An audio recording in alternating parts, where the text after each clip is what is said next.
नमस्कार, बहुत स्वागत है आप सभी का आपके प्रोग्राम कहानी कुर्सी की में। मैं हूं सौरभ शर्मा, आपके साथ हमारे मेहमान हैं हर्षवर्धन त्रिपाठी जी, विजय त्रिवेदी जी, राकेश शुक्ला जी, समीर चौगांवकर जी। बहुत स्वागत है आप सभी का। और बहुत सी खबरों की आज आपसे बात करेंगे हम। ममता बनर्जी दिल्ली आई हुई हैं, बहुत जोरदार तरीके से उन्होंने हमला बोला है केंद्र सरकार पर और चुनाव आयोग पर, वो बात आपको बताएंगे। और इसके अलावा महाराष्ट्र में जो चल रहा है, एनसीपी का अध्यक्ष कौन बनेगा, इस बात को लेकर के जो बयानबाजियां बीजेपी की तरफ से भी हो रही है और इसमें बाकी दल जो बातें कर रहे हैं वो आपको बताएंगे। मोदी जी कल पंजाब के दौरे पे गए थे, बड़ा खास दौरा था और एक बड़ी खास तस्वीर वहां से आई है, वो भी हम आपको दिखाएंगे। हिमंता बिस्वा शर्मा अभी भी मियां मियां की रट लगाए हुए हैं, पीछे हटने को तैयार नहीं है, वो बात भी होगी। लेकिन सबसे पहले राहुल गांधी की बात। लोकसभा में विपक्ष की तरफ से आज नेता प्रतिपक्ष राहुल गांधी बोलेंगे और उम्मीद की जा रही है सबसे पहले उन्हीं का भाषण होगा। राष्ट्रपति के अभिभाषण पर लोकसभा में चर्चा के लिए 18 घंटे का वक्त तय किया गया है। प्रधानमंत्री मोदी 4 फरवरी को चर्चा का जवाब देंगे, मतलब परसों। और राज्यसभा में दोपहर 2 बजे राष्ट्रपति के अभिभाषण पर चर्चा शुरू होगी। राज्यसभा में बीजेपी की तरफ से सदानंद मास्टर वो इस चर्चा की शुरुआत करेंगे, केरल वाले। और बीजेपी की तरफ से स्वास्थ्य मंत्री जेपी नड्डा और सुधांशु त्रिवेदी समेत कई और लोग बोलेंगे। लेकिन लोकसभा में नेता प्रतिपक्ष राहुल गांधी के बोलने का कार्यक्रम है। आप याद कीजिए, कल बजट के बाद जब उनसे रिएक्शन लिया गया था, पहला वो बजट के टाइम पूरा मौजूद थे वहां पर, तो बाहर निकले तो बोले भैया कल बोलेंगे, पार्लियामेंट का इस्तेमाल करेंगे, पार्लियामेंट में बोलेंगे हम। अच्छी बात है कि राहुल गांधी जी ने कहा कि हम यहां आपको तुरंत कुछ बोलने से अच्छा पार्लियामेंट में डिटेल में जवाब देंगे। तो वो आज वो बजट पर बोलेंगे। पहली बात तो ये, बजट की सिर्फ बजट ही नहीं, सभी चीजों पर होगा। जो राष्ट्रपति के भाषण में बातें की गई थी, सरकार का जो रिपोर्ट कार्ड था, इकोनॉमिक सर्वे में जो देश की इकोनॉमी की हालत बताई गई है, सारी बातें होंगी। और वो पहले कह चुके हैं डेड इकोनॉमी, आपको याद है ना बयान राहुल गांधी का। पहले ट्रम्प बोले कि India is a dead economy, उसके बाद फिर राहुल गांधी का बयान था कि शुक्र है कोई तो बोला दुनिया में। ट्रम्प जो कह रहे हैं बिल्कुल ठीक कह रहे हैं, India is a dead economy. कल हो गया खेल इसमें। कल जो इनके मतलब बीजेपी कांग्रेस टेबल के जो अर्थशास्त्रियों में एक तो सबसे बड़ा नाम तो मनमोहन सिंह जी का खुद का है, पूर्व प्रधानमंत्री का। उनके बाद अगर किसी का नाम लिया जाता है तो वो है पी चिदम्बरम। पी चिदम्बरम जी का भी एक बजट हुआ आया था 97 में, उसको ड्रीम बजट कहा जाता है, आज तक लोग उसको ड्रीम बजट कहते हैं। तो वो बड़े अर्थशास्त्री हैं और कई बार हमारे वित्त मंत्री रह चुके हैं। वो बजट पर प्रतिक्रिया दे रहे थे, कल के बजट पर। तो वहां एक रिपोर्टर ने उनसे पूछ लिया कि सर पहले ये बताइए कि राहुल गांधी जी ने कहा था India is a dead economy, तो क्या आप उनकी बात से सहमत हैं? आप भारतीय अर्थव्यवस्था को क्या मृत घोषित करेंगे? तो पहले क्योंकि कुछ पार्ट हिंदी में था तो वो समझे नहीं, तो बगल में जयराम रमेश, तो जयराम रमेश ने ट्रांसलेट करके बताया। उन्होंने पूछा क्या बोल रहे हैं ये, तो जयराम रमेश ने ट्रांसलेट करके बताया कि आपसे पूछ रहे हैं कि ऐसा ट्रंप ने कहा था, राहुल जी ने कहा था, आपको इस पर क्या कहना है। तो पहले तो उन्होंने दावा किया कि ये आज का विषय नहीं है, आज हम बजट की बात कर रहे हैं। तो रिपोर्टर ने और फिर उसके बाद उन्होंने कह दी एक ऐसी बात जो राहुल गांधी जी को पसंद नहीं आएगी। उन्होंने कहा ट्रंप ने और राहुल गांधी दोनों ने किस कॉन्टेक्स्ट में इंडियन इकोनॉमी को डेड कहा है मैं नहीं जानता, मुझे नहीं मालूम, तो मैं क्या कमेंट करूं इस पे। रिपोर्टर ने फिर पूछा कि लेकिन आप इंडियन इकोनॉमी को तो जानते हैं, इंडियन इकोनॉमी डेड है या नहीं है, इतनी बात बताइए। और इसके बाद उस बात को गोल कर गए चिदम्बरम साहब। मतलब उन्होंने डेड इकोनॉमी नहीं कहा, राहुल गांधी के बयान को एंडोर्स नहीं किया। आप सुन लीजिए। बजट पर आपने बोला है, कुछ समय पहले ट्रंप ने भारत की अर्थव्यवस्था को डेड इकोनॉमी कहा था, जिसका समर्थन नेता विपक्ष राहुल गांधी ने किया था।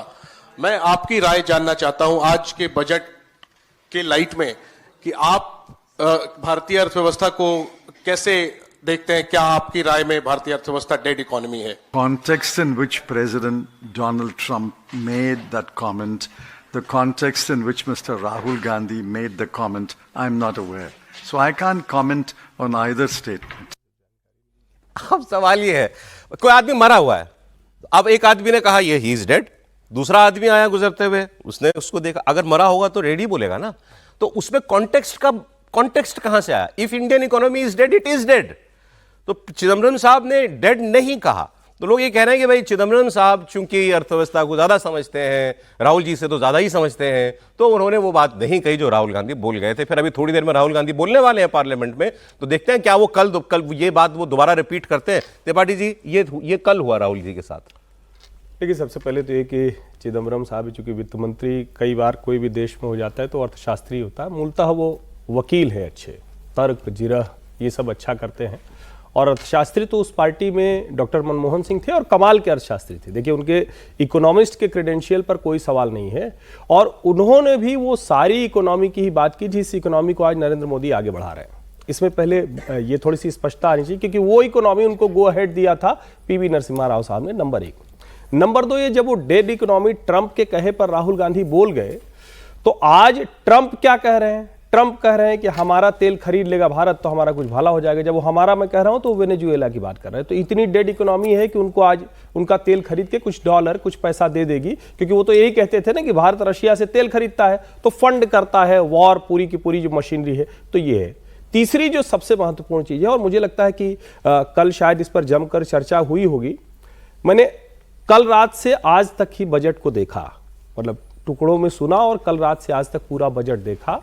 मैं बार बार बजट के बाद 2014 के बाद से 15 से लगातार एक बात कहता हूं कि ये कॉन्टिन्यूएशन का बजट है। सरकार शब्द बदल देती है, कभी कहती है रूरल है, कभी कहती है विमेन है, कभी कहती है यूथ है, लेकिन ये कॉन्टिन्यूएशन का बजट है। वो कॉन्टिन्यूएशन क्या है? वो कॉन्टिन्यूएशन है जो इस देश को पूरी तरह से आधारभूत ढांचे पर इतना मजबूत कर रहा है कि कोई डेवलप्ड इकोनॉमी में पैसा लगाने वाला उसको ये ना लगे कि भैया यहां है कि नहीं।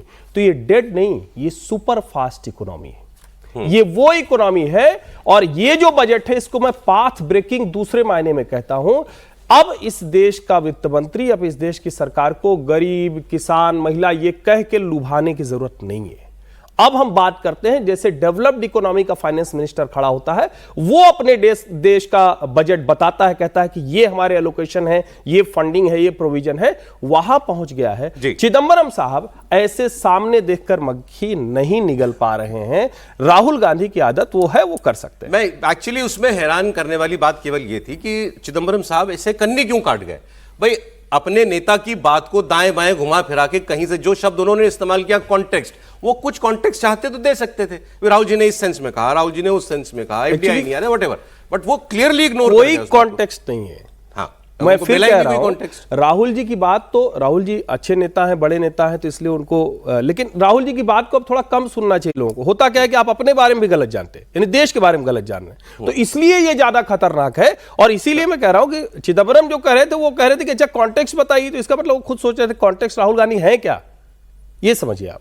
सर चिदंबरम जी, देखिए, राहुल गांधी जी के बयान को, डेड इकोनॉमी को, मैं कोई इकोनॉमिस्ट का बयान के तौर पे देखता ही नहीं। वो एक पॉलिटिकल स्टेटमेंट है, उनका लीडर ऑफ अपोजिशन है, बोल दिया, और फिर ट्रंप साहब का सहारा मिल गया तो उनका देखिए 2 लोग, बड़े लोग एक साथ बोल रहे हैं। चिदंबरम साहब फाइनेंस मिनिस्टर रहे हैं, एडवोकेट भी बड़े अच्छे लॉयर रहे हैं, लॉयर हैं, तो दोनों बातें हैं। अब वो ये तो नहीं कह सकते कि राहुल जी ने गलत बोला है। कोई लीडर के लिए, अपने लीडर के लिए तो नहीं बोल सकता, तो वो उनके लिए एक ही रास्ता था कि वो ये कह सकते थे कि भाई कॉन्टेक्स्ट क्या है उसका, तो उस कॉन्टेक्स्ट की बात वो कर रहे हैं। और अब ये बहस ही नहीं बची है कि इंडिया डेड इकोनॉमी है कि नहीं है, इस पर सारी दुनिया देख रही है किस तरह से काम कर रही है। लेकिन ये सुपर फास्ट है कि नहीं है, ये भी सवाल हो सकता है, ठीक है ना। इस पर तो सवाल खड़ा किया ही जा सकता है कि भाई सुपर फास्ट है कि नहीं है, कैसे काम कर रही है। ये बिल्कुल ठीक बात है कि कंटिन्यूटी का बजट है, इसको आप चला रहे हैं और कंटिन्यूटी में काम कर रहे हैं, और उससे धीरे धीरे बहुत सारी चीज़ें ठीक भी होती हैं, बहुत सारी चीज़ों में कुछ गैप्स रहते हैं, लैप्सेस रहते हैं, वो सारी बातें हो रही है। लेकिन अब लोग ये भी समझने लगे कि आप केवल 4th इकोनॉमी के नारे के साथ नहीं चल सकते जब तक कि आपका कोई पर कैपिटा इनकम नहीं बढ़ रहा हो, लोगों की जो ईज ऑफ लाइफ है। 2 चीज़ें चल रही है सरकार में, एक है ईज ऑफ डूइंग बिजनेस, एक है ease of life. Ease of doing business बहुत ज़रूरी चीज़ है, उस पर काम हो रहा है, लेकिन वो भी काम नहीं हुआ क्योंकि नेगेटिव एफडीआई पर अभी हम चल रहे हैं।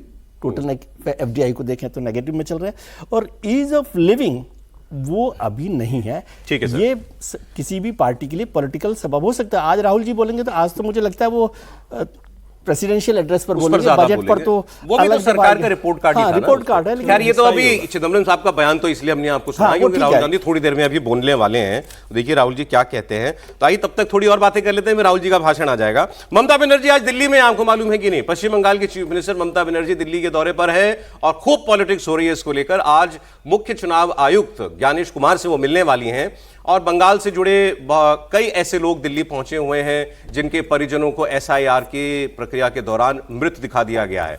इन तमाम लोगों को दिल्ली में बंग भवन में ठहराया गया है। दिल्ली पुलिस ने वहां बहुत सुरक्षा लगा रखी है।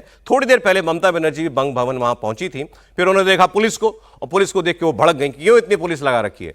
उन्होंने आरोप लगाया कि पुलिस लोगों को बाहर नहीं निकलने दे रही है, और फिर उन्होंने कहा कि जब भी वो दिल्ली आती हैं तो सरकार जो है उनसे घबरा जाती है। फिर उन्होंने एसआईआर की बात की और कहा कि एसआईआर के नाम पर लोगों को बंगाल में टॉर्चर किया जा रहा है। ये सारी एजेंसियां जो है ये बिल्कुल सरकार के शिकंजे में आ चुकी हैं।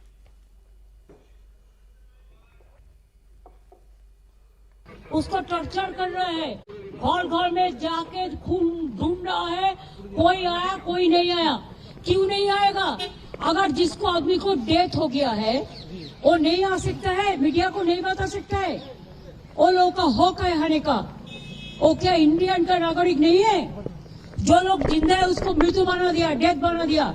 इसी के लिए थोड़ा से लोग आया, ज्यादा सो नहीं आ पाए कि हमारा भी एसआईआर चल रहा है, हम भी बिजी है, हमारा भी बजट सेशन चल रहा है। लेकिन दिल्ली पुलिस का हरकत देखो।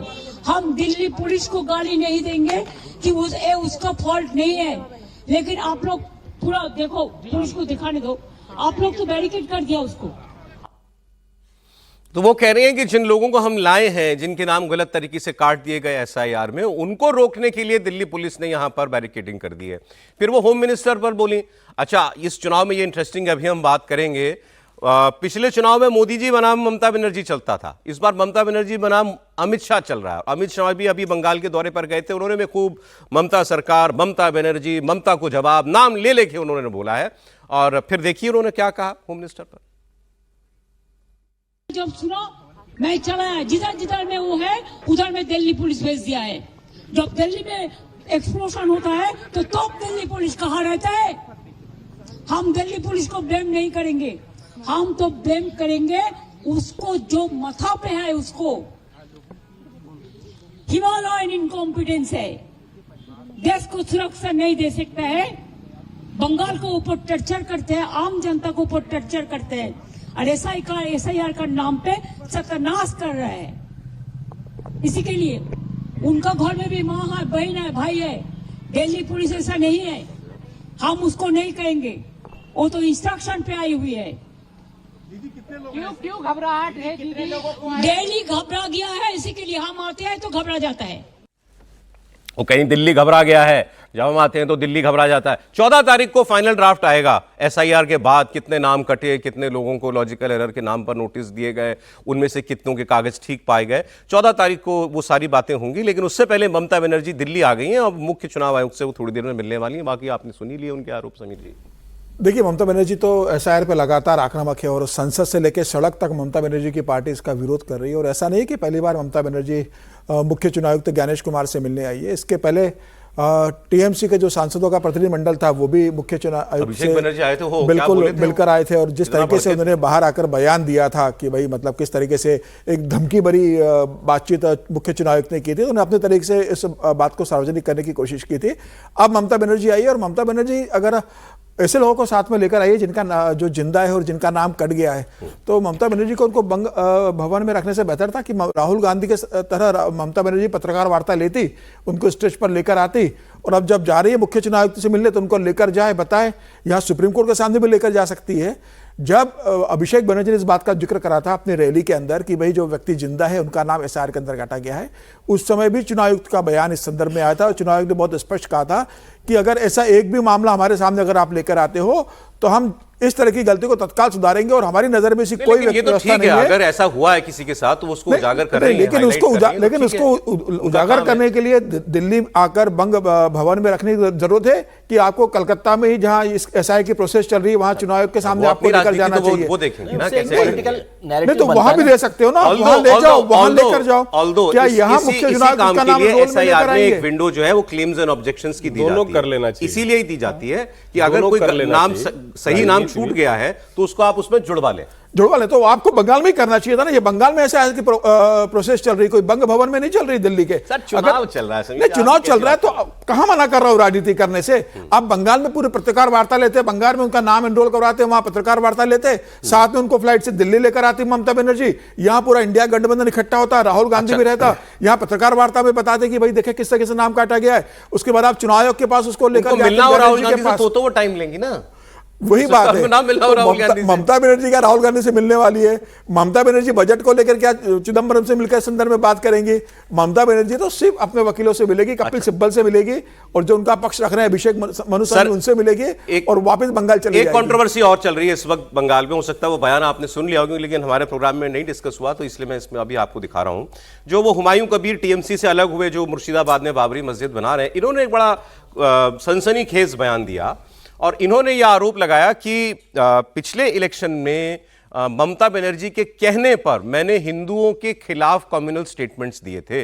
मुझे कहा गया था कि हिंदू मुस्लिम नैरेटिव बनाना है, और ममता बनर्जी ने, मुख्यमंत्री ने मुझसे कहा था कि तुम हिंदुओं के खिलाफ भड़काऊ बयान दो, और उस वक्त मुझे ऐसा करना पड़ा था। और यूसुफ पठान को जिताने के लिए ऐसा किया था। लोकसभा का इलेक्शन पिछला, जो यूसुफ पठान ने अधीर रंजन चौधरी को हरा दिया था मुर्शिदाबाद से, वो वहीं की बात कर रहे हैं कि उस इलेक्शन को मुझे कम्युनल करने के लिए ममता बनर्जी ने कहा। यह हुमायूं कबीर का आरोप है। 1 তারিখে মালদা থেকে প্রচার করে এসে মমতা ব্যানার্জি হেলিকপ্টার নিয়ে বড়ুয়া কিষাণ মান্ডির মাঠে নেমে আমাকে ডেকে বলেছিল যে হুমায়ুন, আজকের দিনে আমার কাছে খবর আছে অধীর চৌধুরী আবার জিতে যাচ্ছে, ইউসুফ পাঠান হেরে যাচ্ছে, মোহাম্মদ সেলিম জিতে যাচ্ছে, আবু তাহের খান হেরে যাচ্ছে, তুমি একটা কিছু করো। আমি বলেছিলাম দিদি, আপনি জেলার সাংগঠনিক সভাপতি করে রেখেছেন কাদির বিধায়ক অপূর্ব সরকার, আপনি জেলার চেয়ারম্যান করে রেখেছেন রেজিনগরের বিধায়ক রবিউল আলম চৌধুরী, তাদেরকে বলুন আপনার প্রার্থীকে জেতাবে, আমাকে কেন বলছেন? তখন বলেছিল যা হবার হয়েছে, তুমি কেবল, আমি ইউসুফের বাবা মাকে কথা দিয়ে বরোদা থেকে গুজরাট থেকে বহরমপুরে নিয়ে এসেছি, তুমিই পারবে, তোমার কথা মুর্শিদাবাদের মানুষ শুনে। और यही एक डेवलपमेंट और भी बयान आएगा तो मैं आपको दिखाता हूं। अभी इसी सभा में, इसी रैली में एआईएमआईएम की तरफ से असदुद्दीन ओवैसी ने अपने बंगाल प्रदेश अध्यक्ष को यहां भेजा। इस सभा में वो आए, उन्होंने कहा कि हमको बैरिस्टर ओवैसी साहब ने भेजा है, हमें गठबंधन होने की हुमायूं कबीर की पार्टी के साथ, इनकी पार्टी का नाम है जेयूपी से गठबंधन की हमको पूरी उम्मीद है। हुमायूं कबीर पहले ये बात कह चुके हैं कि हम एमआईएम के साथ गठबंधन जो है वो करना चाहते हैं। तो देखिए बंगाल में ये होता है कि नहीं होता। हालांकि ये क्लेम उनका बड़ा सनसनीखेज है। नहीं, देखिए अवसरवाद की जो राजनीति है वो तो हुमायूं कबीर ममता बनर्जी की पाठशाला से ही सीख के निकले हैं ना। ममता बनर्जी की पाठशाला से निकला हुआ विद्यार्थी है, तो उसको ही पता है कि ममता जी जिस तरीके से अवसर की राजनीति करती हैं, तो वो बाहर खड़े होकर उस अवसर की राजनीति कर रहे हैं। आज वो कह रहे, वो कल क्यों नहीं बोले थे? आज उनके लिए प्रासंगिक है बोलना कि हमने तो उधर थे ना। हाँ, इसीलिए हम बोले आज उनके लिए इसलिए प्रासंगिक है क्योंकि देखिए आज वो सीधे लड़ाई लड़ रहे किससे? ममता बनर्जी से। ममता बनर्जी से लड़ाई में उनका जो पॉकेट है वो है मुस्लिम वोटर। मुस्लिम वोटर के लिए यदि असदुद्दीन ओवैसी की पार्टी उनके साथ आती है, तो अभी तक 2 चुनाव में तो असदुद्दीन ओवैसी का प्रदर्शन बहुत अच्छा रहा उनकी ताकत के हिसाब से, चाहे बिहार हो या महाराष्ट्र हो। बंगाल की जो 9 डिस्ट्रिक्ट है, जहाँ एक आंकड़ा आया है कि उन 9 डिस्ट्रिक्ट में मुस्लिम वोटर 30% से ज़्यादा बढ़ गए हैं। अब वो कैसे हैं? वो मतलब जन्म लिए हुए हैं या घुसपैठी हैं, ये एक बड़ा प्रश्न है। लेकिन जो 30% वोटर बढ़े हैं, जो 9 डिस्ट्रिक्ट हैं, 9 डिस्ट्रिक्ट में आप लगा लीजिए कि 50 से ज़्यादा सीटें हैं। यदि उन जगहों पर पोलराइजेशन करने में हुमायूं कबीर और आपके असदुद्दीन ओवैसी सफल होते हैं, तो मुझे लगता है कि वो ममता बनर्जी के लिए बहुत बड़ा। आपको लगता है ये दो पार्टियों का फ्रंट जो है कुछ दम रखेगा चुनाव में? निश्चित तौर पर रखेगा। अच्छा। इसलिए रखेगा क्योंकि देखिए आज की डेट में हिंदुस्तान की पॉलिटिक्स में असदुद्दीन ओवैसी मुसलमानों के सामने एक विकल्प बन के उभरे हैं। उनके प्रति एक विश्वास जागा है मुसलमानों के मन में। वो परंपरागत पार्टियों को छोड़कर असदुद्दीन ओवैसी के साथ जुड़ रहे हैं। ऐसे में बंगाल में नहीं जाएंगे ये कहना अभी फिलहाल कठिन है। तो कहीं ना कहीं ममता बनर्जी की जो कोर वोट है, उस कोर वोट पे सेंध लगाने की संभावनाएं पैदा हो गई हैं, ये इनके हुमायूं कबीर और असदुद्दीन ओवैसी की तरफ से। अब चले मैं आपको बताता हूं कि बंगाल में हुमायूं कबीर जो है ओवैसी साहब के साथ गठबंधन करना चाह रहे हैं। अगर बयान आ गया है तो बताइए, नहीं तो फिर मैं आपको यूपी की खबर पहले मैं बता देता हूं।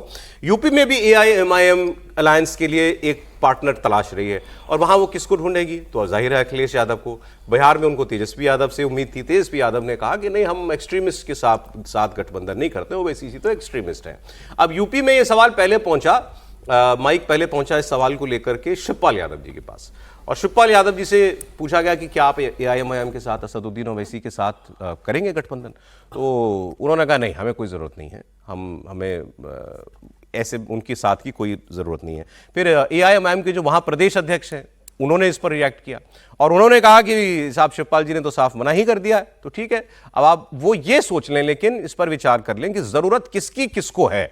उन्होंने कहा आज उत्तर प्रदेश के चुनाव से पहले एमआईएम को सपा की जरूरत नहीं है, सपा को हमारी जरूरत पड़ेगी। तो अगर विचार करना है तो इस पे एक बार फिर से वो विचार कर लें। और अखिलेश यादव को भी ममता बनर्जी की तरह एसआईआर में मुसलमानों की चिंता सबसे ज्यादा हो रही है। उन्होंने आरोप ये लगाया है कि फॉर्म 7 के जरिए, फॉर्म 7 होता है जिसमें वोट काटने के लिए आप अर्जी देते हैं, तो उन्होंने कहा छपे छपाए फॉर्म 7 जो हैं गांव-गांव बांट दिए गए हैं और उसमें जिसके नाम पर आपत्ति की जानी है उसको मालूम ही नहीं पड़ेगा कि मेरा नाम कब कट गया, और जिसके नाम से आपत्ति की जा रही है उसको भी नहीं मालूम कि मेरे नाम से कोई ऑब्जेक्शन डाला जा रहा है। तो ये बीजेपी करवा रही है और इसका मकसद है पीडीए, और पीडीए में खास तौर पर अल्पसंख्यक / मुसलमान का वोट काटना। ये बात जो है अखिलेश यादव कह रहे हैं। मैं आपको जो बयान है इस पर एमआईएम का वो आपको सुना देता हूं। पाल जी ने तो पहले ही बोल दिया है कि हमें कोई ज़रूरत नहीं मुसलमानों की, हम एमआईएम से कोई गठबंधन नहीं करेंगे। कोई बात नहीं है, हम एक पॉलिटिकल पार्टी हैं, हम भी इलेक्शन में पार्टिसिपेट करेंगे जैसा हमने पहले किया था, अब भी करेंगे। हमारा काम ही है इलेक्शन में पार्टिसिपेट करना, तो हम लड़ेंगे चुनाव में। अखिलेश यादव करें या ना करें, अखिलेश को हमारी ज़रूरत है, हमें अखिलेश की नहीं है। गजब कॉन्फिडेंस, गजब है व्यक्ति में जो भी हो। शिवपाल जी की बात भी सुन लीजिए कि उन्होंने क्या कहा था, उन्हीं की बात पर रिएक्ट कर रहे थे। कोई जरूरत है आप लोग को एमआईएम की? जरूरत है आप लोग को एमआईएम की या आप? नहीं, कोई जरूरत नहीं। तो रोकेंगे कैसे सर आप? समाजवादी पार्टी को कोई जरूरत नहीं है, और समाजवादी पार्टी ने आपने तो देखा ही है, जब जब सरकार में आई है अपने बल पे आई है, अपने ही बल पर फिर आएंगे। चलिए, वैसे बात तो ठीक है, समाजवादी पार्टी अखिलेश यादव वो कांग्रेस को ही जरूरत मान ले तो बहुत बड़ी बात है, तो एमआईएम तो फिर दूर की कौड़ी लगती है। अभी तो ये नहीं पता कि कांग्रेस को क्या देना चाहते हैं। कोई कह रहे 40 सीट, कोई कह रहे 50 सीट। नहीं, देखिए कांग्रेस के भीतर भी ये चिंता है कि उनको जरूरत है या नहीं है, क्योंकि अब बाद में तो जब एक बार नंबर आ गए तो उनके नंबर कम होंगे ही, तो कहा जाएगा भाई बड़े वाले की ही ताकत है। लेकिन क्या राहुल गांधी की कोई ताकत नहीं है मुसलमान मतों में? तो मुझे लगता है ये भी एक चीज है। और दूसरा, दोनों पार्टियों में विधानसभा चुनाव में संघर्ष बढ़ेगा, क्योंकि जो विधानसभा के प्रत्याशी हैं उनकी जो अपनी तैयारी है उसको लेके बड़े वो, मतलब जिसको कहते हैं ना कि उनको लगता है कि ये वाली सीट चली जाएगी तो क्या होगा, वहां तो एक एक सीट का मसला होगा। लोकसभा में फिर भी ये आसान होता है कि ठीक है पार्टियों के बड़े नेता बैठे और तय कर लें। तो जरूरत तो समाजवादी पार्टी की और कांग्रेस की, दोनों के एक दूसरे को है। एआईएमआईएम वाले में थोड़ा सा मुझे लगता है कैच है, बिहार की वजह से उत्साह में है, महाराष्ट्र की वजह से उत्साह में है, लेकिन एआईएमआईएम को लाकर क्या समाजवादी पार्टी अपने पैर पर कुल्हाड़ी मारेगी, अपना वाला हिस्सा गड़बड़ करेगी? कुल्हाड़ी मारने नहीं, ये तो वैसा ही होगा। और अखिलेश यादव तेजस्वी जैसी स्थिति में नहीं है। तेजस्वी, देखिए तेजस्वी जिस स्थिति में थे, हम लोग बार बार कह रहे थे कि उस वक्त उनको जरूरत थी, क्योंकि उनको वो सेंटिमेंट ठीक कर रहा था। उनको सिर्फ इतना, ये सिर्फ मुसलमान मतों भर का मसला नहीं है। लेकिन अगर उत्तर प्रदेश की बात करेंगे तो अखिलेश यादव को एआईएमआईएम की कतई अभी कोई जरूरत नहीं। आप नहीं मानते यूपी में कोई ऐसी पॉकेट है जैसे बिहार में सीमांचल है जहां लोगों में रुझान हो सकता है ओवैसी जी की तरफ?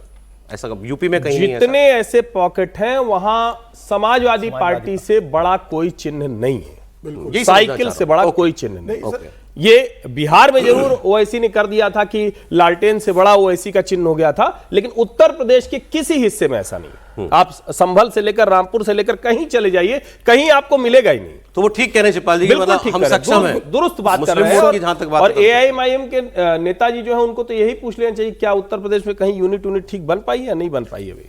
हर्षवर्धन जी बिल्कुल ठीक कर रहे हैं कि उत्तर प्रदेश में ओवैसी की कोई मतलब स्थिति नहीं है। आप बिहार और महाराष्ट्र की तुलना उत्तर प्रदेश से नहीं कर सकते। बिहार और महाराष्ट्र में ओवैसी पहले से एक ताकत रहा है। पिछला विधानसभा चुनाव के पहले भी ओबीसी बिहार में 5 सीटें जीत चुके थे, उसके पहले भी महाराष्ट्र लोकसभा सीटें जीत चुके थे वो। तो बिहार और महाराष्ट्र में ओबीसी ने अच्छा प्रदर्शन कर दिया। इसका मतलब ये नहीं, अगर आप 2022 का उत्तर प्रदेश में प्रदर्शन देखेंगे, 99 सीटों पर चुनाव लड़े थे और 99 सीटों पर ओबीसी की जमानत जब्त हो गई थी। और उससे पहले बिहार में अच्छा कर चुके थे, पहले कर चुके थे, महाराष्ट्र भी पहले कर चुके। आंध्र प्रदेश तेलंगाना के बाद पहला कोई लोकसभा अंक उनको मिला है तो महाराष्ट्र में मिला था। लखनऊ अभी दूर है। और दूसरी बात यह है कि अगर हम 2024 का लोकसभा देखेंगे तो कैमरावादी अपना दल के साथ चुनाव मिलकर लड़ा था ओबीसी ने, और पिछड़ा दलित और अल्पसंख्यक गठजोड़ बनाया था। उसके बाद भी क्या रहा, 1% वोट भी उसके बाद उनको नहीं मिला। तो उत्तर प्रदेश में ओबीसी की कोई हैसियत नहीं। तो देखिए आप, एक ये हंगामा 40 मिनट से चल रहा है इस वक्त लोकसभा में। Leader of opposition Rahul Gandhi पूर्व army chief general MM Naravane की अप्रकाशित किताब के अंश को कोट करना चाह रहे थे सरकार को चाइना के साथ सिलसिले में घेरने के लिए। बार बार इस बात को 40 मिनट हो गए। आप देखिए स्पीकर कहते रहे, इस पर आपत्ति पहले डिफेंस मिनिस्टर राजनाथ सिंह ने उठाई। उन्होंने कहा ये आप नहीं बोल सकते क्योंकि वो किताब प्रकाशित ही नहीं हुई है। तो जो सोर्स अभी है ही नहीं किसी के पास, वो बुक में क्या है, बुक जब पब्लिश होगी तो पता चलेगा। तो आप कैसे कोट कर रहे हैं? तो उन्होंने कहा मैं अखबार की क्लिपिंग से कोट कर रहा हूं, अखबार की क्लिपिंग में मैगजीन के कोट, किताब के कोट लिखे हुए हैं। उन्होंने कहा मैं फिर कहता हूं कि आप उसे भी कोट नहीं कर सकते। तो ये जो झौंझौं है ये चल रही 40 मिनट से।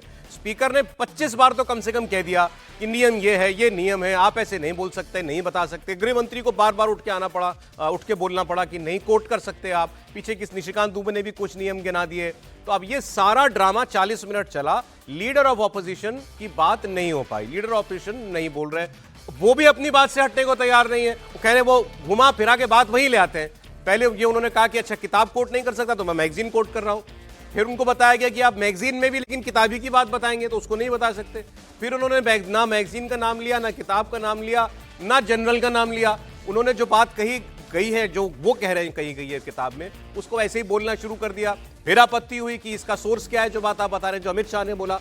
वो बोलना ये चाह रहे हैं कि जो चाइना के साथ बॉर्डर पर, हमारा लद्दाख बॉर्डर पर जो कुछ भी चल रहा था उसमें 2020 में, तो उनका कहना यह है कि उस वक्त कैलाश रेंज जो भारत के हिस्से में है उसके नजदीक चीनी टैंक आ गए थे। यह बात तो शुरुआत में इतनी बात भर बोल पाए कि ऐसा जनरल नरवणे ने अपनी किताब में लिखा।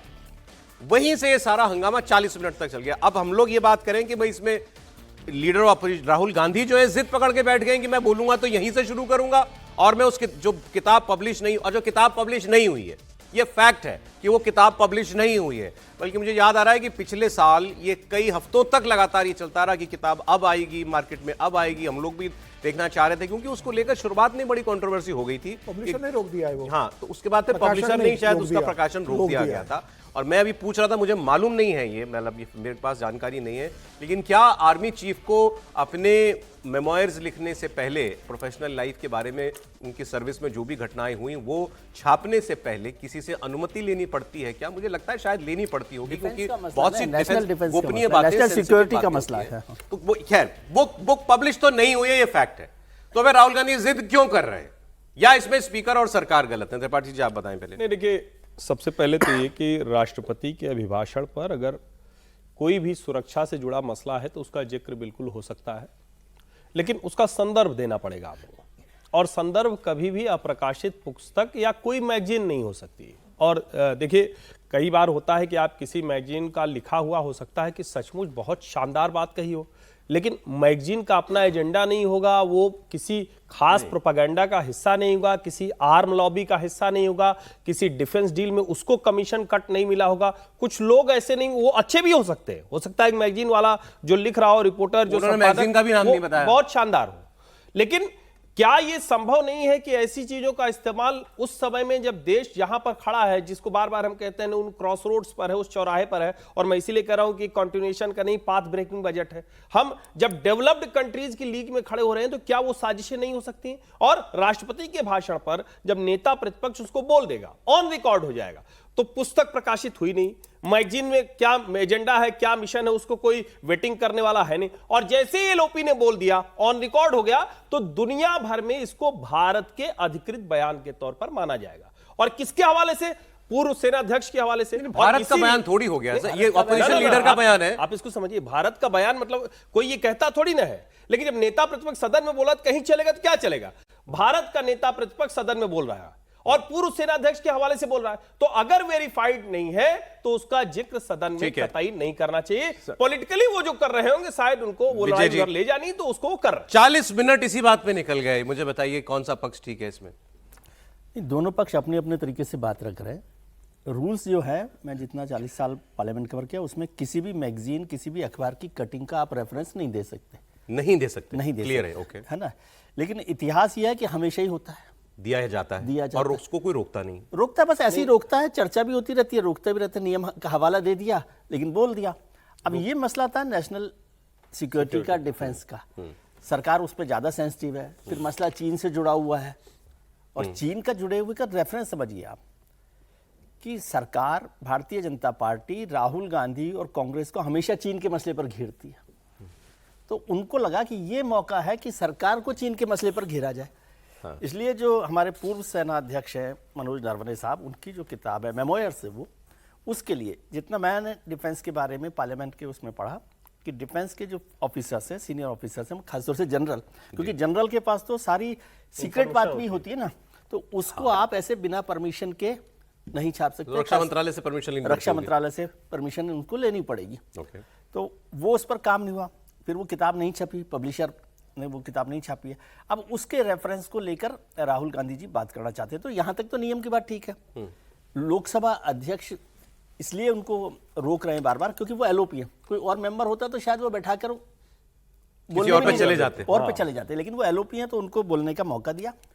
राहुल गांधी जी को पता है कि वो नहीं बोलने देंगे, लेकिन उनका जो पॉलिटिकल एजेंडा है वो तो कामयाब हो गया कि आपने उस बात को हाईलाइट कर दिया हाउस में, जिसकी चर्चा नहीं होते हुए भी आप न उसको वो कर सकते हैं, एक्सपंज कर रहे हैं, न कुछ कर रहे हैं। और उनको जो एजेंडा था कि भाई ये सरकार चीन के मामले पर कहां पहुंची थी, नहीं पहुंची थी, उसका एक ब्रीफ नोट पॉलिटिकल एजेंडा के तौर पे उन्होंने अपना इसका भी कॉन्टेक्स्ट ये है क्योंकि राष्ट्रपति के अभिभाषण में तो चीन की बात आई नहीं थी। ये तो चर्चा राष्ट्रपति कोई फर्क नहीं पड़ता। मैं बता रहा हूं कि वो क्यों वहां उन्होंने जो बताया कि बीजेपी के एक एमपी ने कुछ कांग्रेस पर देशभक्ति को लेकर ये कुछ सवाल खड़े किए, राष्ट्रभक्ति को लेकर के। तो राहुल गांधी ने ये भी बोला कि मैं इस पे नहीं बोलने वाला था, लेकिन चूंकि आपके आदमी ने हम पर आरोप लगाया तो मैं इसके जरिए ये कोट करके मैं कुछ बताना चाहता हूं। सूर्या का बयान था, तेजस्वी सूर्या का। और वो ये राहुल गांधी बताना ये चाह रहे थे, जो शुरुआत में क्योंकि वो एक 30 सेकंड ही उनकी बात आ पाई, वो प्रूव ये करना चाह रहे होंगे, मुझे ऐसा लगता है कि प्रधानमंत्री सरकार ने कहा था कि कोई हमारे बॉर्डर में नहीं घुसा, उस वक्त जो स्टैंड ऑफ चल रहा था, और जनरल साहब कह रहे हैं कि वो तुम्हारे इतना नजदीक आ गए, वो ये प्रूव करना चाह रहे हैं। ठीक, अब ये, लेकिन फिर वही बात है, जिसने कहा उसका कोई पब्लिक रिकॉर्ड मौजूद नहीं है, मतलब जनरल नरवणे का कहीं कोई स्टेटमेंट हो, कुछ हो, नहीं है। जिस किताब की बात की जा रही है, किताब प्रकाशित नहीं है। किताब प्रकाशित नहीं तो मसौदा कहां से आया? तो अब क्या, अगर जनरल नरवणे ने राहुल गांधी को बताया हो तो अलग बात है। ये भी पूछा गया वहां से कि आपको किसने बताया ये बात कि टैंक आ गए थे, चीनी टैंक आ गए थे, तो पूछा कि आप तक की जानकारी किसने पहुंची, वो फिर किताब पर आ गए। तो वो वही चलता रहा, मतलब टग ऑफ वॉर जो है 40 मिनट चलती रही। सर देखिए, राजनीतिक स्टैंड तो राहुल गांधी का बिल्कुल सही है। नेता प्रतिपक्ष के तौर पे मुझे लगता है सदन के अंदर इतना टाइम उनको मिला और वो लगातार लाइव चले हैं। शायद अभी लगता है कि 2000 मतलब नेता प्रतिपक्ष बनने के बाद उनको इतना फ्लैश किया गया, और वो शायद ये चाहते भी थे कि विपक्ष के रूप में हमारी उपस्थित दिखे। उनका इस बात पे अड़े रहना स्ट्रेटेजी ठीक थी, आप कह रहे हैं? हाँ, राजनीतिक तौर पे मैं बोल, देखिए दो चीजें हैं। राजनीतिक तौर पे उनकी रणनीति बिल्कुल सही है, लेकिन राष्ट्रीय सुरक्षा के मुद्दे पर यह रणनीति बिल्कुल बेकार है। आप याद करिए कि राहुल गांधी जी की तरफ से जब जब राष्ट्रीय सुरक्षा को लेके, आंतरिक सुरक्षा को लेके कुछ कहा गया, वो वीडियो पाकिस्तान में खूब चला। तो क्या ये वीडियो चाइना में नहीं चलेगा? क्या ये हथियार नहीं बनेगा?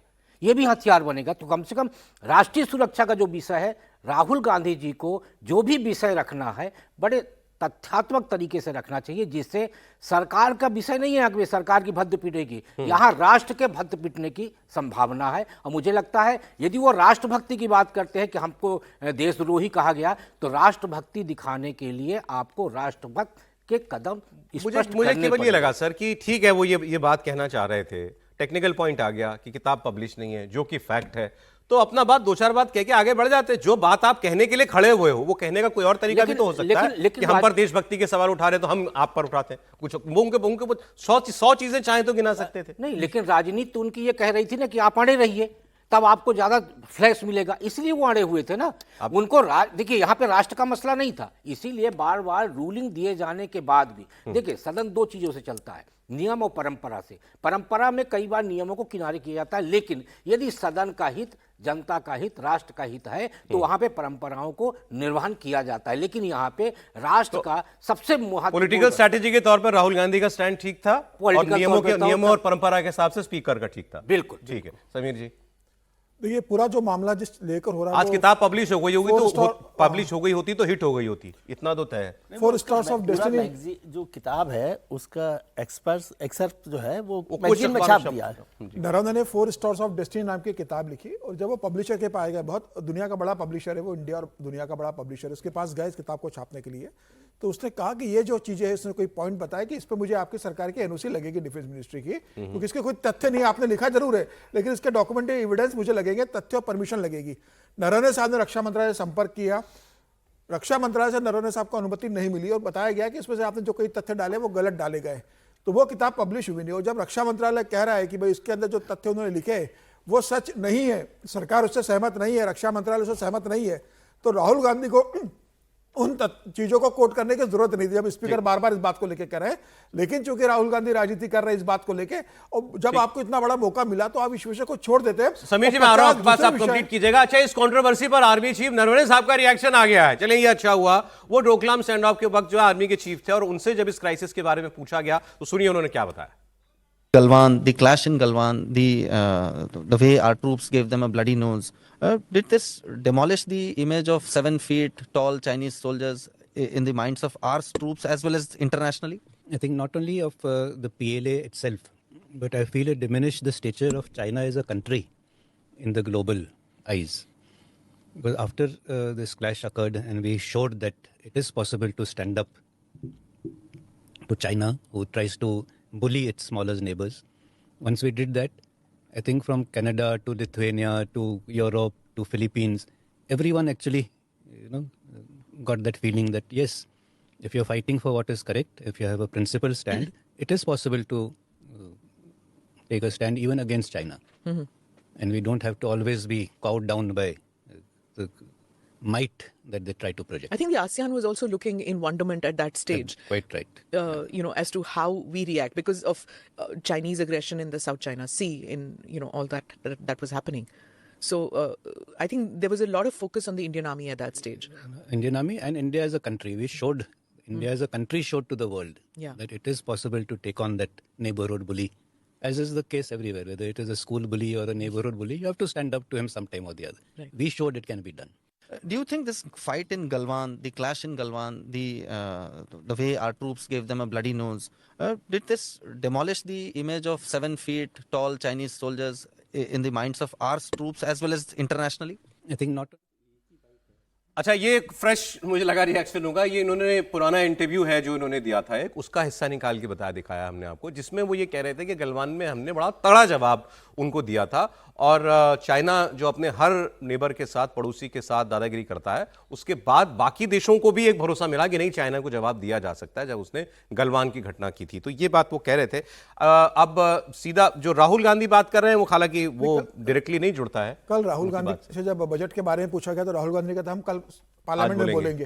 तो आज जब आपको पार्लियामेंट में बोलने के लिए मिला हुआ और विपक्ष के नेता के रूप में आपको समय का कोई बंधन नहीं है, तो जब इस विषय पर स्पीकर कह रहे हैं कि भाई रूल्स के अंदर ये अलाउ नहीं है, आप उस विषय को छोड़ देते और बजट के ऊपर आप तमाम आपको बोल दिया 2-4 बार, फिर आगे तो बढ़ना चाहिए। आगे बढ़ते तमाम विषय आप यूजीसी पे बोल सकते थे, आप बजट के ऊपर बोल सकते थे, आप शंकराचार्य के साथ जो हुआ उस पर बोल सकते थे, तो आपको तमाम विषय बोलने के लिए आप उस पर बोल सकते थे, आप बजट में बोल सकते थे कि भाई बजट में आपको क्या। अरे सर, मैं दूसरी बात मैं कहता हूं, राहुल गांधी को अगर यही बात करनी थी तो राहुल गांधी ने बता दिया बुक पब्लिश नहीं, आप नहीं कोट कर सकते, तो राहुल गांधी कहते हैं आप बुक पब्लिश होने दो, बुक पब्लिश क्यों नहीं होने दे रहे? ये बात इसको इशू बना सकते थे। नहीं, लेकिन उसको भी राजनाथ जी ने जवाब दे दिया ना कि अगर बुक पब्लिश नहीं हो रही है और पब्लिश होने लायक है तो सेनाध्यक्ष चले जाए कोर्ट। उसका जवाब तो पहले ही आ गया। और राहुल गांधी इसलिए कर रहे हैं क्योंकि वो एक डाउट क्रिएट करना चाहते हैं देश के मन में। इसको समझिए, वो कोई भी फैक्ट पर बहुत बात करेंगे, कोई बहुत आगे तक ले जाएंगे, कोई बहुत उसको ऐसा दिखाएंगे कि वो समअप हो जाए, ऐसा वो कभी नहीं करते हैं।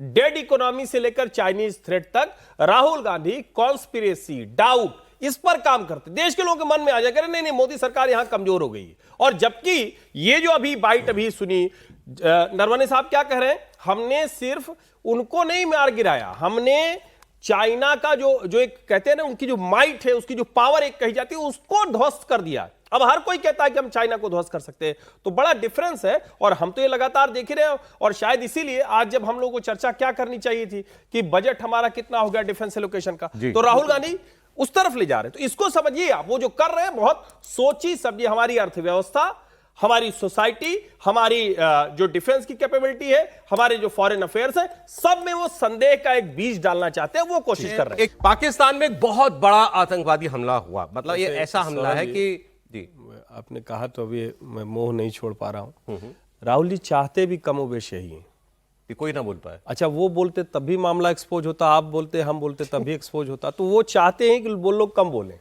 पाकिस्तान में जो आपको बात बता रहा था, एक ऐसा हमला हुआ जिसको वो आतंकवादी हमला कहते हैं, बलूचों ने किया बलूचिस्तान में।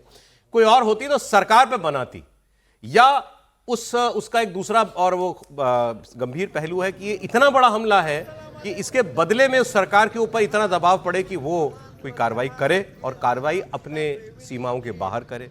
पाकिस्तान के दो ही ऐसे पड़ोसी हैं जिनको वो इस हमले का दोष दे सकता है, या तो अफगानिस्तान है या भारत है। भारत को तो उसने दोष दे ही दिया है। बलूचिस्तान में जो हुआ, बीएलए ने जिस तरीके से हमला किया, आसिम मुनीर को वाकई दिन में तारे नजर आ गए होंगे। 48 सैनिक ठिकानों पर एक साथ हमला। इसके बाद बलोचों ने 85 पाकिस्तानी सैनिकों को मारा। बलूचिस्तान की सरकार ने दावा किया है कि उसने 100 से ज्यादा आतंकवादियों को, मतलब बीएलए वालों को मारा, और सरकार ये कह रही है कि हमारे तो केवल 15 फौजी जो हैं वो मारे गए थे, इसके अलावा करीबन 35 सिविलियंस जो हैं वो भी इसके अंदर मारे गए हैं। ये दावे अपनी जगह पर। 14 अलग अलग जगहों के ऊपर, जिसमें मैंने आपको बताया दर्जनों सैनिक ठिकाने, पुलिस के ठिकाने, बैंक, डीएम, कमिश्नर, इनके दफ्तर, पुलिस चौकियां, सब के ऊपर धावा बोल के, मतलब एक वक्त ये लगभग 1.5 दिन तक चलता रहा। तो बलूचिस्तान में पाकिस्तान की सरकार दिखाई नहीं दी। सेना ने वहां पर ऑपरेशन जरूर किया, लेकिन कोई संगठन अपने 200-400 लोग लेकर के पूरे बलूचिस्तान में अलग अलग जगहों पर हमले कर दे, और वो भी हार्ट ऑफ सिटी सेंटर्स, जो सिटी सेंटर हैं वहां पर हमला कर दे, तो क्या मतलब रह जाता है? कौन सी आपकी सरकार वहां पर चल रही है? लेकिन क्या दावे बलूचिस्तान को लेके थे, तो मैं 2 दावे आपको सुना रहा हूं। अभी एक पुराना एक हाल का। आसिम मुनीर ने कहा था, इनके फील्ड मार्शल ने, ये 1500 लोग सोचते हैं हमसे बलूचिस्तान ले जाएंगे, ले गए लगभग। इसका मतलब है कि तुम्हारे हाथ में नहीं है बलूचिस्तान। वो बयान आपको सुनाऊंगा। फिर इनके होम मिनिस्टर ने बहुत बड़ी बड़ी बातें भी की थी, वो सुनाऊंगा। आसिम मुनीर का बयान सुनिए आप। तुम 1500 बंदे कहोगे कि जी हम इसको ले जाएंगे, तुम्हारी अगली 10 नस्लें भी नहीं लेके जा सकती।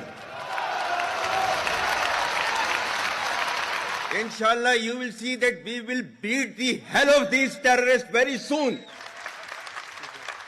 Balochistan, you think this 1500 people belonging to BLA and BLF and BRA, etc., can take away Balochistan from us? Balochistan के लोगों ने, अच्छा इन्होंने जब हमला किया तो बलोच लोगों ने क्या किया, आम लोगों ने क्या किया? उन्हें खाना खिला रहे थे। जहां जहां ये तो, क्योंकि ये भी सैकड़ों की तादाद में आए थे बीएलए वाले, उनको सिविलियंस ने खाना खिलाया, पानी पिलाया, उनकी खिदमत की, हीरोज की तरीके से उनको वेलकम किया। क्या बात कर रहे हैं आसिम मुनीर? और फिर इनके होम मिनिस्टर की बात आपको सुनाता हूं।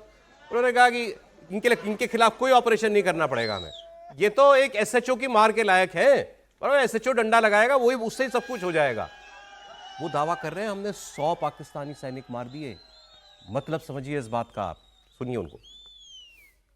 मैं आपको ये भी बता दूं, अभी हम ये बात कर रहे थे ऑपरेशन की, किसी ऑपरेशन की कोई जरूरत नहीं है। ये एक एसएचओ की मार है, और आप देखेंगे ये एक एसएचओ की मार रहेंगे इंशाल्लाह ताला।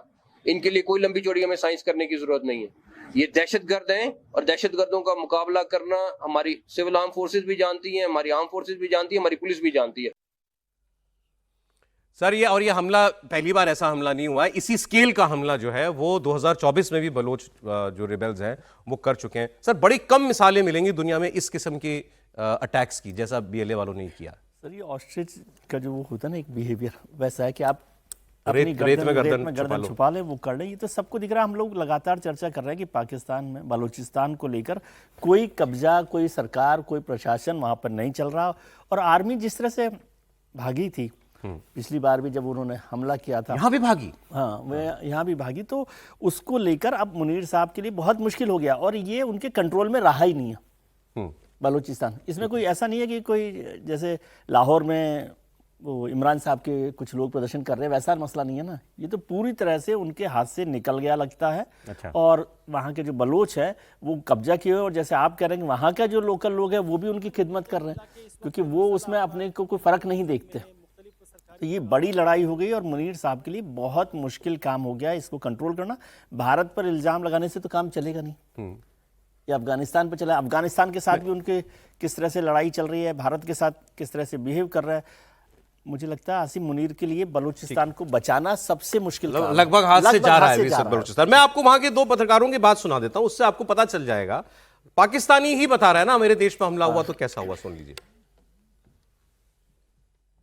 मेरे कुछ दोस्त हैं ऑफिशियल्स हैं, उनसे बात हो रही थी सिविलियन साइड के, तो वो बता रहे थे कि ये जो सीएम हाउस है उनसे यानी 100 मीटर के फासले पे ये जो कार्रवाइयाँ हुई है, जिसमें यानी सिक्योरिटी फोर्सेस के लोग भी शहीद हुए हैं, पुलिस वाले भी शहीद हुए हैं, और वहाँ पे बाकायदा बैंकों को जलाया जा रहा है। और ये सिर्फ क्वेटा में नहीं, बाकी जो डिस्ट्रिक्ट सेंटर्स है वहाँ पे भी इसी तरह का एक इन्होंने हमला किया था, इस तरह वेल कोऑर्डिनेटेड।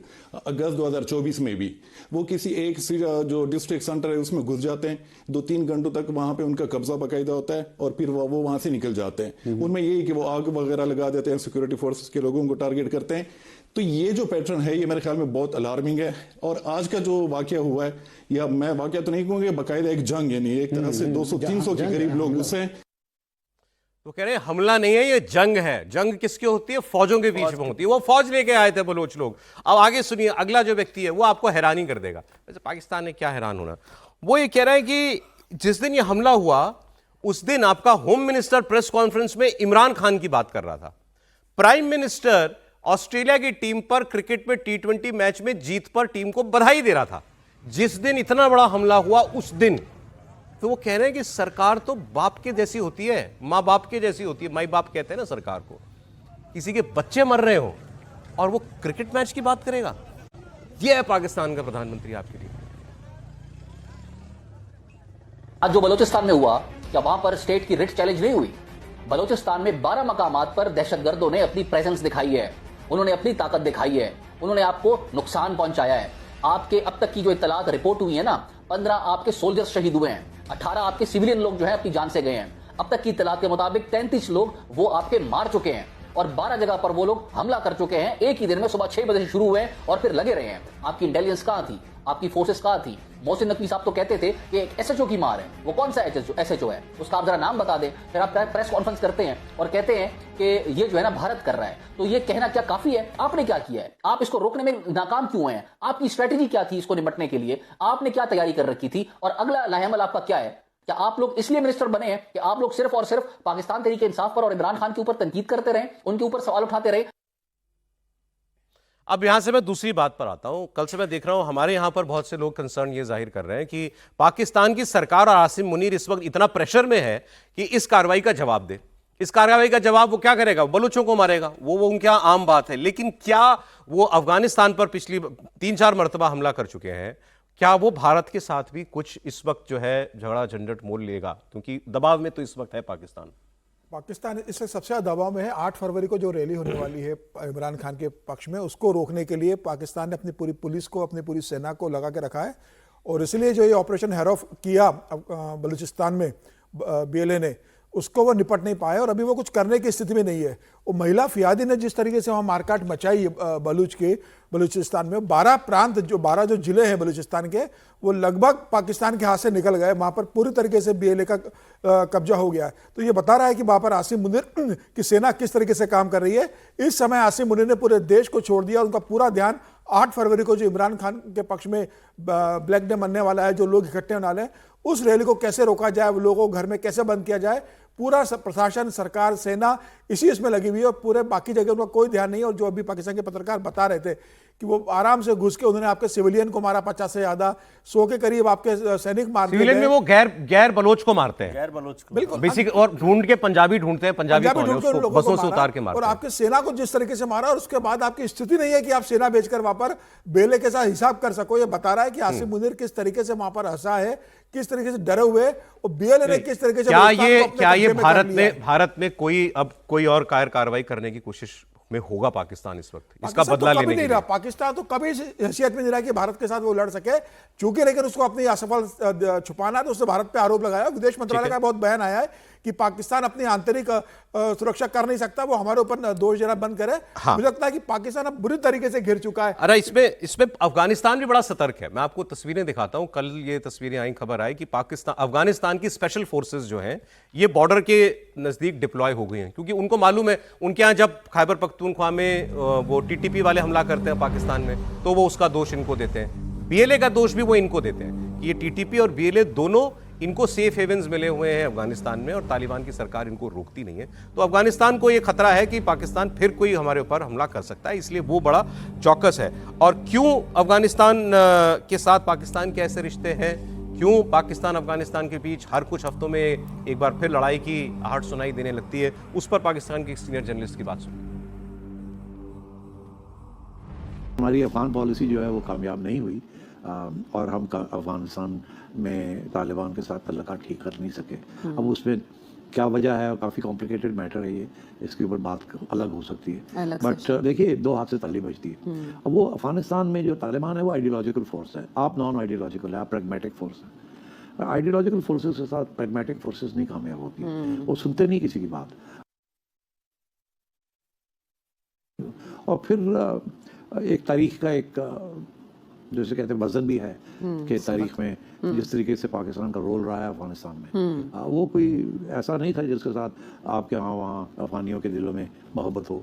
ये और बात है, आप कहते हैं हमने उनके रेफ्यूजीज लिए, हमने ये की, वो अपनी जगह है, मगर जो वहाँ के जो सिविल वॉर्स होते रहे उसमें हमेशा ही आपने गलत साइड की साइड ली है, और वो एक उसका मार्क रह गया है। त्रिपाठी जी, क्या पाकिस्तान इस कार्रवाई का दोष भारत को दे चुका है? अफगानिस्तान को पहले वो देता रहा है, क्या कोई हमला या कोई टेररिस्ट एक्टिविटी हमें इससे आगाह रहना चाहिए? नहीं, बिल्कुल आगाह रहना चाहिए। और हमें याद है कि जब पहलगाम हुआ था उसके कुछ ही समय पहले एक वो शायद मेरे ख्याल से सियासी तो नहीं था, लेकिन सैन्य जमावड़ा था, जलसा था, जिसमें वो बोल रहे थे जो आसिम मुनीर, और उस वक्त भी उन्होंने कुछ इसी तरह की बातें की थी, और आज भी जो वो बोल रहे हैं तो वो इसी तरह की बातें हैं। लड़ाई लड़ने की तो न तो ताकत है, न वो क्षमता है, न वो अभी मनस्थिति बनेगी, लेकिन शायद उनको जिस तरह से वो घरेलू फ्रंट पर फंसे हुए हैं उसमें उनके लिए सबसे आसान तरीका दिखता है, कुछ आतंकवादी भेजो और उसके बाद फिर हम कहेंगे कि हमारा तो कोई लेना देना नहीं है, और वो एक भारत को नुकसान पहुंचाकर अपने देश में अपने पक्ष में कुछ लोगों को करें। तो ये कोशिश हो सकती है, और भारत को, भारतीय सेनाओं को ऐसे वो सचेत हमेशा ही रहते हैं। ये बड़ा मतलब जिसको कहें कि वाहियात टाइप का मुल्क है, तो वहां से सतर्क हमेशा ही रहते हैं। लेकिन हाँ, इस बयान के बाद थोड़ी सतर्कता हिल गया है पाकिस्तान पूरा इस हमले से। बिल्कुल पूरी तरीके से इस वक्त पाकिस्तान के लोग जो है उनको लग रहा है कि हमारी सरकार का बस चल कहां रहा है, कुछ सिंध में, कुछ पंजाब में, बाकी कहां, और उन वहां भी इमरान खान जो है वो हावी है उनके ऊपर। लेकिन इसमें एक ही लाइन कि ऐसे मौके पर ही पाकिस्तान जो है ना गड़बड़ करता है। यही खतरा है, क्योंकि वो पिट रहा है चारों तरफ से। और अभी एक खबर और आप जान लीजिए भारत पाकिस्तान के हवाले से। पाकिस्तान जो है वो वर्ल्ड कप में आएगा, लेकिन भारत के साथ नहीं खेलेगा।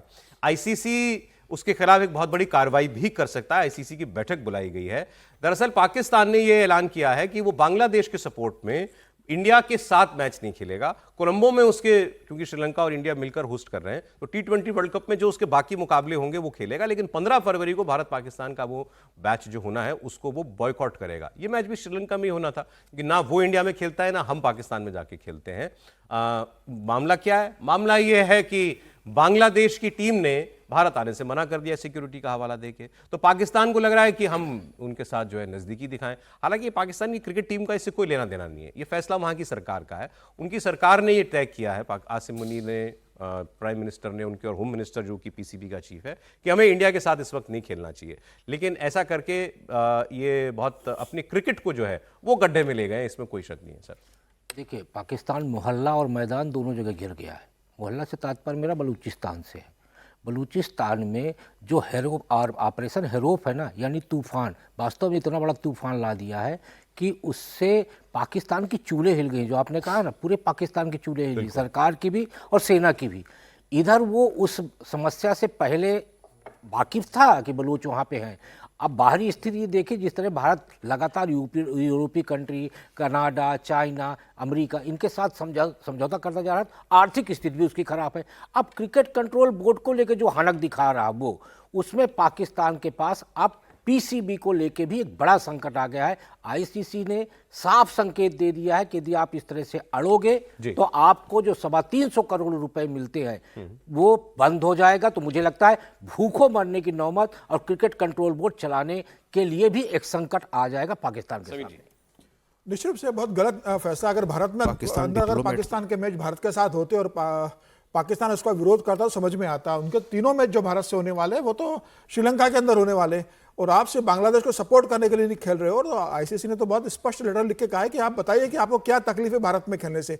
अगर आईसीसी उनके जवाब से संतुष्ट होता है तो आईसीसी परमिशन देगा, अदरवाइज आईसीसी ने कहा है कि जो नियम है उसके तहत आपके पर कार्रवाई करेंगे। और मुझे लग रहा है इसके बाद पाकिस्तान को सबसे बड़ी समस्या ये होगी कि पाकिस्तान में कभी भी कोई वर्ल्ड चैंपियनशिप नहीं होगी। 2025 में मतलब भारी नुकसान, वित्तीय नुकसान होगा पाकिस्तान, तमाम नुकसान होगी। वित्तीय तो होगा ही, वित्तीय के अलावा ये भी होगा कि पाकिस्तान को लाइफ लॉन्ग के लिए बैन कर दिया जाएगा कि कोई भी चैंपियंस ट्रॉफी पाकिस्तान में नहीं होगी। अभी 2025 में 29 साल बाद चैंपियंस ट्रॉफी हुई थी, अब पाकिस्तान में कोई मामला किसी और का, मामला इंडिया बांग्लादेश का, तुम फार्म हमें कूद पड़े।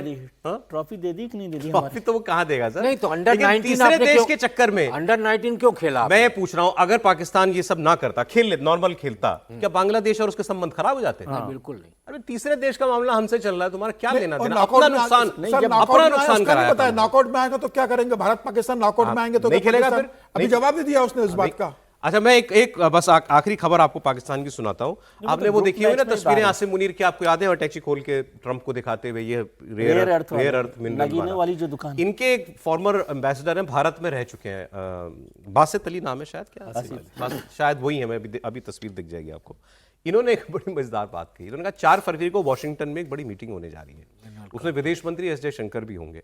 लेकिन इन्होंने इनके फॉर्मर एम्बेसडर टू इंडिया, उसने सवाल उठाया कि इसमें पाकिस्तान क्यों नहीं है, हाई कमिश्नर ने, ये इसमें पाकिस्तान को क्यों नहीं बुलाया। और मुझे हैरानी है कि इंडिया को बुला लिया, और वही कह रहे हैं कि ये रेयर अर्थ को लेकर हमारा आसिम मुनीर वहां गया था व्हाइट हाउस में, इन्होंने डील हमसे की है, और रेयर अर्थ को लेकर मीटिंग हो रही है, उसमें पाकिस्तान को नहीं बुलाया, इंडिया को बुला लिया। एक मिनिस्ट्रियल कॉन्फ्रेंस हो रही है इन वॉशिंगटन। अच्छा, मैं हैरान हूँ कि पाकिस्तान को उसमें दावत नहीं दी, लेकिन इंडिया वहाँ पे है। तो जयशंकर साहब वहाँ पे होंगे 4 फरवरी को, और उनकी मुलाकात भी होगी। अच्छा, आई एम सरप्राइज कि पाकिस्तान इज़ नॉट इनवाइटेड। शायद मेरी इत्तला गलत हो, लेकिन मैंने बहुत कोशिश की, हमारी टीम ने बहुत कोशिश की, लेकिन हमें कहीं मिला नहीं। लेकिन इसमें पाकिस्तान की प्रेजेंस होनी चाहिए थी, लेकिन हम नहीं हैं। लेकिन जयशंकर साहब उस कॉन्फ्रेंस में जा रहे हैं। सर, तो मतलब ट्रंप के पैरों में लौटने का भी कोई फायदा नहीं है पाकिस्तान को? देखिए, है क्या ना कि मैं इस पर हम लोग कई बार बात कर चुके हैं कि अपना शूटर और जो कहें कि साझेदार, दोनों बड़ा फर्क होता है। ये ठीक है, अपना शूटर है, अपना आदमी है, चलो कुछ थोड़ा लुचई लफंगई के लिए, गुंडई के लिए रख लिया। लेकिन जब आपको बड़ी डील करनी होती है, बड़े सौदे करने होते हैं, तो अपने बराबर का साझेदार खोजा जाता है जी। रेयर अर्थ मिनरल पर चाइना ने जो किया वो मतलब लगभग चमत्कार है, अमेरिका भी उससे चमत्कृत है, और अब जो भारत करने जा रहा है वो दुनिया को चमत्कृत करेगा। और हम तो इस बजट को ही देखें तो पहली बार होगा कि कोई सरकार इस तरह से भी सोचती है। और चूंकि आखिरी खबर है तो फिर से मैं बोल रहा हूं, पाथ ब्रेकिंग बजट है ये। अब डेवलपिंग, पॉपुलिस्ट, ये सब बंद कर दीजिए, ये डेवलप्ड इंडिया वाला बजट है। और यही खबर ही शायद पाकिस्तान को कुछ अकल भी दे दे कि आपने ठीक कहा, दुनिया काम देखती है, दुनिया ये देखती है कि इसमें क्या दम है। फिर रिश्ते बनाने की बहुत सी वजह भी होती हैं, तो पाकिस्तान ये ढूंढे वजह कि हम ये ट्रंप जो है वो माय फेवरेट फील्ड मार्शल क्यों कहते हैं आसिम मुनीर को, जबकि जहां अहम जगह होती है वहां कभी उनको नहीं बुलाया जाता। इसकी बात कल फिर होगी। आज बहुत शुक्रिया हर्षवर्धन जी, विजय जी, राकेश जी, समीर जी। कल फिर मिलते हैं 1 बजे कहानी कुर्सी की में।